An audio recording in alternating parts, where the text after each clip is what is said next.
Bem, agora a gente vai falar de uma das possíveis aplicações para o teorema de Stevens. Então, o que eu tentei desenhar aqui é o que a gente chama de tubo em U. E esse tubo vai ser preenchido por duas substâncias, dois fluidos diferentes. Por exemplo, eu tenho água e essa água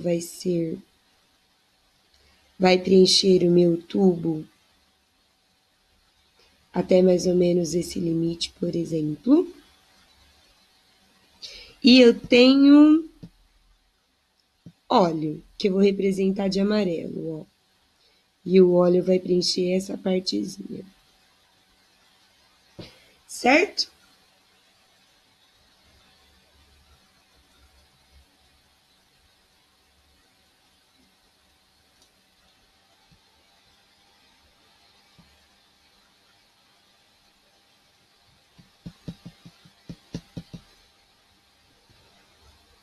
Isso.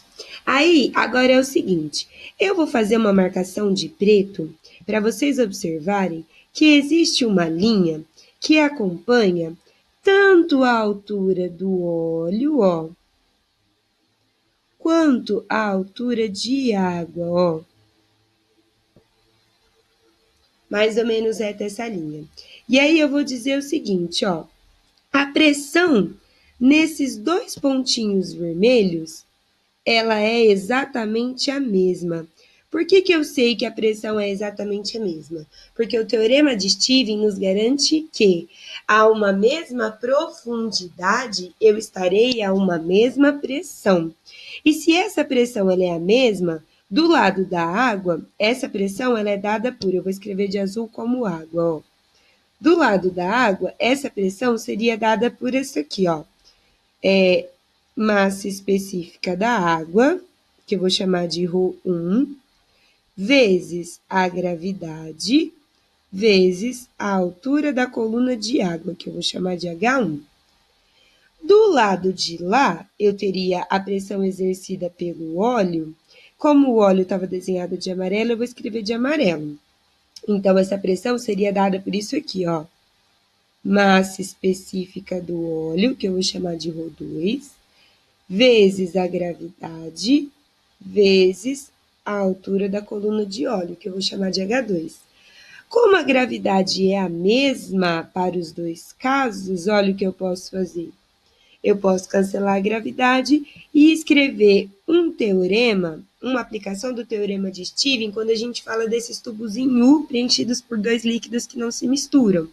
De um lado, eu tenho massa específica vezes a altura da coluna de líquido, e do outro lado, massa específica vezes a altura da coluna de líquido.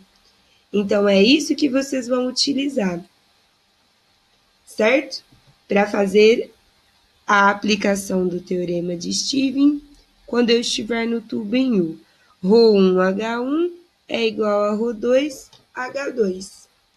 Tudo bem? Para continuar, gente, a gente vai falar do teorema de Pascal. O que diz o teorema de Pascal? O teorema de Pascal ele diz o seguinte: um fluido, quando ele é pressionado, a pressão se distribui igualmente para todos os pontos desse fluido. Então, nós vamos imaginar a seguinte situação. Imagina que nós vamos construir uma coisa chamada de prensa hidráulica, que vai parecer aquele tubo em U, mas a diferença é que ele é preenchido, ou melhor, ela é preenchida pelo mesmo fluido.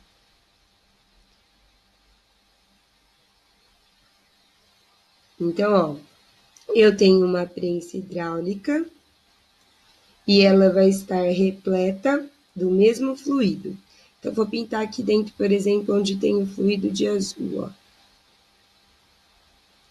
E aí, para que serve essa prensa hidráulica? Essa prensa serve para o seguinte: eu vou aplicar uma força aqui, ó, bem no comecinho da prensa, onde a minha área de aplicação é pequena, e essa força pressiona o meu líquido de um jeito que essa pressão é distribuída para toda a prensa. Então, a gente pode dizer assim, ó, de um lado eu vou fazer uma força F1 sobre uma área A1.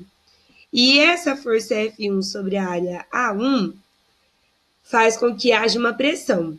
Essa pressão é exatamente igual à pressão exercida na área A2. Portanto, é transmitida uma força F2. E o que a gente pode escrever? Se pressão é força sobre área, a gente pode escrever sem problema nenhum que a força F1 dividida pela área A1 é igual à força F2 dividido pela área A2. Então, força e área são diretamente proporcionais. Por que isso é útil? Eu posso pisar numa área muito pequena, como a área A1, fazendo uma força muito pequena, que seria a força F1. Mas isso é transmitido para uma área maior A2 com uma força maior F2. Portanto, eu posso só apertar um botão que faça o meu fluido escoar, e esse fluido escoando para uma área maior produz uma força maior, levantando, por exemplo, um carro. Tudo bem? Espero que vocês tenham entendido.